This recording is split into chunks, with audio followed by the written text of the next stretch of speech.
मुंबईमधील ईडीच्या कार्यालयाला आग लागल्याची घटना घडली. रविवारी पहाटे दक्षिण मुंबईतील बॅलॉर्ड इस्टेट येथील ईडी कार्यालयात भीषण आग लागली. या घटनेत सुदैवाने कोणतीही जीवितहानी झाली नाही. ईडीचं कार्यालय केसरी हिंद इमारतीत असून आगीमध्ये कोणतेही कागदपत्रांचं नुकसान झाले नसल्याची माहिती मुख्यमंत्री देवेंद्र फडणवीस यांनी दिली आहे. मात्र विरोधकांनी यावरून टीकेचं रान पेटवले. शरद पवार गटाचे नेते आणि आमदार जितेंद्र आव्हाड यांनी ही आग नैसर्गिक होती की मानवनिर्मित होती असा संशय व्यक्त केलाय. आमदार जितेंद्र आव्हाड यांनी माध्यमांशी संवाद साधला.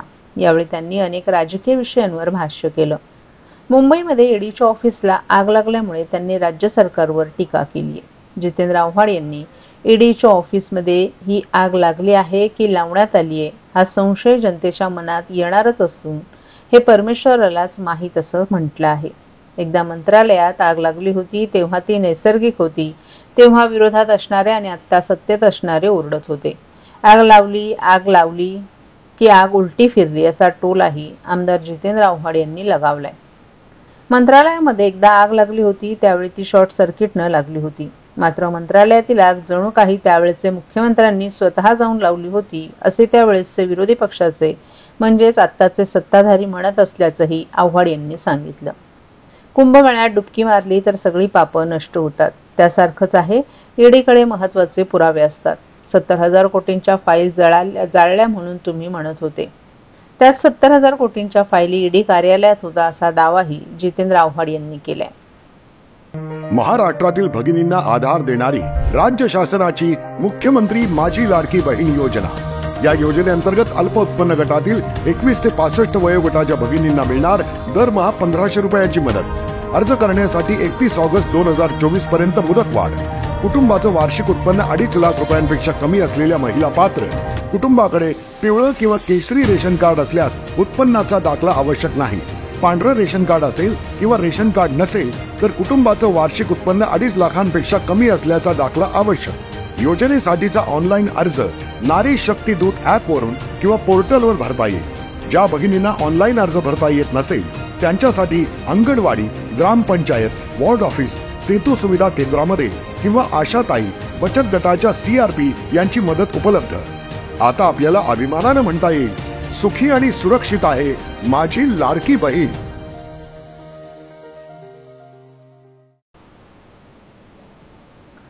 ठाणे महापालिका हद्दीतील गोरगरीब रुग्णांना उत्तम आणि मोफत आरोग्य सेवा मिळावी यासाठी महापालिका प्रशासनाकडून हालचाली करण्यात येत आहेत. त्यानुसार ठाण्यातील विविध भागात पहिल्या टप्प्यात 30 ठिकाणी आयुष्यमान आरोग्य मंदिरं सुरू करण्यात येणार आहेत. हे दवाखाने पोर्टा केबिनमध्ये सुरू होणार असल्याची माहिती महापालिकेच्या आरोग्य विभागानं दिली आहे. ठाणे महापालिका हद्दीत 33 आरोग्य केंद्र, 6 प्रसूतीगृह, कळवा रुग्णालय तसंच PPP तत्वावर 3 रुग्णालय कार्यरत आहेत. केंद्र सरकारमार्फत महापालिका हद्दीत 2021-22 या कालावधीत 12 तर 2022-23 या कालावधीत 56 असे एकूण 68 नागरी आयुष्यमान आरोग्य मंदिरं मंजूर झाली आहेत. त्यासाठी महापालिकेच्या मालकीच्या 51 जागा उपलब्ध झाल्या असून 6 केंद्र यापूर्वीच सुरू झाली आहेत. तसंच 10 ठिकाणी दुरुस्ती आणि नूतनीकरणाचं काम पूर्ण झालं असून लवकरच ते कार्यरत होणार आहे. तसंच 51 पैकी 30 जागांवर आता पोर्टा केबिनच्या माध्यमातून हे दवाखाने सुरू करण्याचा महापालिकेचा मानस आहे. त्यानुसार ठाणे महापालिकेच्या आरोग्य विभागाकडून निविदा काढण्यात आली असून त्याला 4 कंपन्यांनी प्रतिसाद दिलाय. यातील एक निविदा आता अंतिम होणार असून त्यानंतर पुढील 2 महिन्यात एकाच वेळेस 30 ठिकाणी हे आयुष्यमान केंद्र सुरू होणार असल्याची माहिती महापालिकेनं दिली आहे. जिल्हा परिषदेच्या कार्यालयांमध्ये एखाद्या प्रस्तावावर मुख्य कार्यकारी अधिकाऱ्यांच्या स्वाक्षरीसाठी 8 ते 10 टप्पे लागत होते. याची दखल घेत अवघ्या 4 टप्प्यात प्रस्तावांचा निपटारा करण्यात आलाय. त्यामुळे जिल्हा परिषदेचा कारभार भविष्यात अधिक गतिमान होणार आहे. ठाणे जिल्हा परिषदेच्या माध्यमातून शहापूर, मुरबाड, भिवंडी, कल्याण आणि उंबरठा या तालुक्यातील ग्रामीण भागाच्या विकासाची जबाबदारी आहे. अशातच मुख्य कार्यकारी अधिकारी रोहन गुहे यांनी ठाणे जिल्हा परिषदेचा कारभार हायटेक, पारदर्शक, गतिमान करण्यावर भर दिलाय. जिल्हा परिषदेच्या शाळांमधील मुलांच्या गुणवत्ता वाढीसाठी दिशा प्रकल्पातून प्रशासनाच्या प्रयत्नांना चांगलं यश आलंय. याचबरोबर जिल्हा परिषद कार्यालयातील कामांचा वेग वाढवण्यासाठी विभाग अधिकारी, त्यांचं कार्यालय, कामाचं स्वरूप याची इत्यंभूत माहिती मिळावी यासाठीचे नवनवीन तंत्रज्ञानही विकसित करण्यात आले. याचबरोबर आता मुख्यालयातील प्रशासकीय कामकाज अधिक गतिमान करण्याकडे विशेष लक्ष केंद्रित करण्यात आले.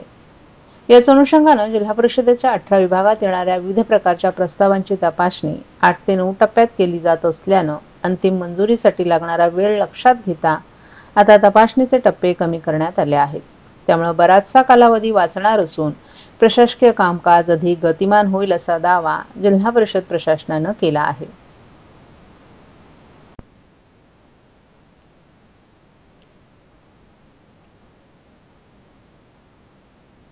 ठाणे महापालिकेतील अतिरिक्त कार्यभार सांभाळणाऱ्या 3 महिला अधिकाऱ्यांकडील कार्यभार काढून नवीन आलेल्या 6 आयुक्तांकडे हा पदभार सोपवण्यात आला. ठाणे महापालिकेत सहाय्यक आयुक्त पदाच्या सुमारे 18 जागा रिक्त होत्या. राज्य सरकारनं मागील आठवड्यात 6 अधिकाऱ्यांची ठाणे महापालिकेत बदली केली होती. त्यांच्याकडे आज 6 प्रभाग समितीचा कार्यभार सोपवण्यात आला. वादग्रस्त दिवा प्रभाग समितीच्या सहाय्यक आयुक्तपदी शिवप्रसाद नागरगोजे, वर्तकनगर प्रभाग समितीच्या सहाय्यक आयुक्तपदी विजय कावळे, लोकमान्य सावरकरनगर प्रभाग समितीच्या सहाय्यक आयुक्तपदी सोमनाथ बनसोडे, माजिवडा मानपाडा प्रभाग समितीच्या सहाय्यक आयुक्तपदी सोनल काळे यांची नियुक्ती करण्यात आली आहे. तर उथळसर प्रभाग समितीच्या सहाय्यक आयुक्तपदी भालचंद्र घुगे यांना कायम ठेवण्यात आले. दिवा प्रभाग समितीचे राजेंद्र गिरी यांच्याकडे कळवा प्रभाग समितीचा कार्यभार सोपवण्यात आलाय. वर्तकनगर प्रभाग समितीच्या सहाय्यक आयुक्तपदी तनुजा रणदिवे, स्मिता सुर्वे यांच्याकडे, माजिवडा मानपाडा आणि ललिता जाधव यांच्याकडे कळवा प्रभाग समितीचा अतिरिक्त कार्यभार सोपवण्यात आला होता. त्यांच्याकडील कार्यभार आता काढून घेण्यात आल्याचंही आदेशात म्हटलं आहे.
ठाणे जिल्हाधिकारी अशोक शृंगारे यांनी परिपत्रक काढून उत्खनन केलेल्या गौण खनिजापासून तयार होणारी उत्पादनं वाहतुकीसाठी वाहतूक करणाऱ्या वाहनासोबत वाहतूक परवाना असणं बंधनकारक केलं असून ते नसल्यास दंडनीय कारवाई करण्याचे आदेश दिलेत.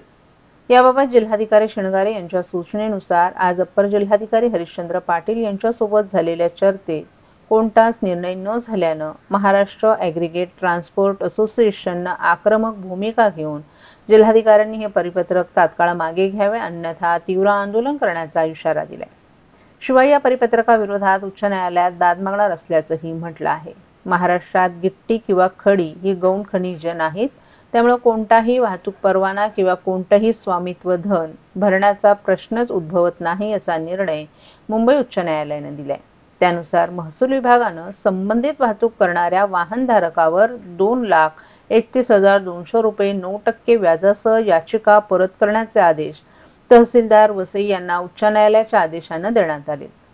विशेष म्हणजे महाराष्ट्रातील कोणत्याही जिल्ह्यात अशा प्रकारचा वाहतूक परवाना, दुय्यम पास, सेकंडरी पासची मागणी वाहतूकदारांकडे करण्यात येत नाही. परंतु जिल्हाधिकारी ठाणे यांनी उत्खनन केलेल्या गौण खनिजापासून तयार होणारी उत्पादनं, उदाहरणार्थ बारीक खडी, दगड powder, wash sand, crush sand, गिट्टी आदी वाहतुकीसाठी वाहतूक करणाऱ्या वाहनासोबत वाहतूक परवाना, सेकंडरी पास, ट्रान्झिट पास, स्वामित्व धन असणं बंधनकारक असल्याचं परिपत्रक काढून वाहतूकदारांची अडवणूक करत उच्च न्यायालयाचा अवमान केलाय.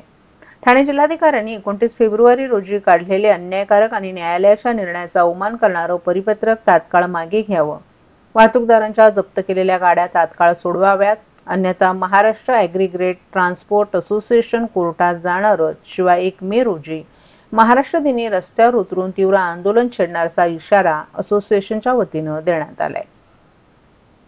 टक्का त्यांनी पायमल्ली करत नाहीये, केलेली आहे त्यांनी पायमल्ली, आदेश काढलेला आहे. कारण 14 डिसेंबर त्यांच्याकडे 2021चा आदेश आहे की बाबा खडी आणि रस्ते हे गौण खनिजमध्ये येतं. त्याच्यानंतर कोर्टाचा 14 डिसेंबर 2023 म्हणजे त्याच्यानंतर 2 वर्ष नंतरचा कोर्टाचा आदेश आहे. त्या गोष्टीला आता 2 वर्ष पूर्ण होतील. मग 2 वर्ष हे लोक गप्पा बसले होते, 2 वर्ष त्यांनी याच्यावरती स्टे का नाही घेतला, 2 वर्ष त्यांनी याच्यावरती ऑब्जेक्शन का नाही केलं. आता त्यांनी फक्त स्वतःच्या जिल्ह्यापुरते एक आदेश काढलेला आहे, ठाणे जिल्ह्यापुरते आदेश काढलेले आहे. कोर्टाने अख्ख्या महाराष्ट्राला आदेश दिलेले आहेत. आणि असं नाही की औरंगाबाद खंडपीठ असेल, नागपूर खंडपीठ, प्रत्येक ठिकाणी आमच्या गाड्या या कोर्टाच्या आदेशावरती सोडण्यात आलेल्या आहेत. गाड्या तर सोडलेल्या आहेत, वरतून त्यांनी जी फाईन घेतलेली आहे ती व्याजासकट परत सुद्धा केलेली आहे. त्याच्यामुळे यांनी कोर्टाचे आपले ठाणे कलेक्टर आहेत ते कोर्टाच्या आदेशाची पायमल्ली करतायत आणि त्यांनी दाखवून दिलेले की ते कोर्टापेक्षा मोठे आहेत.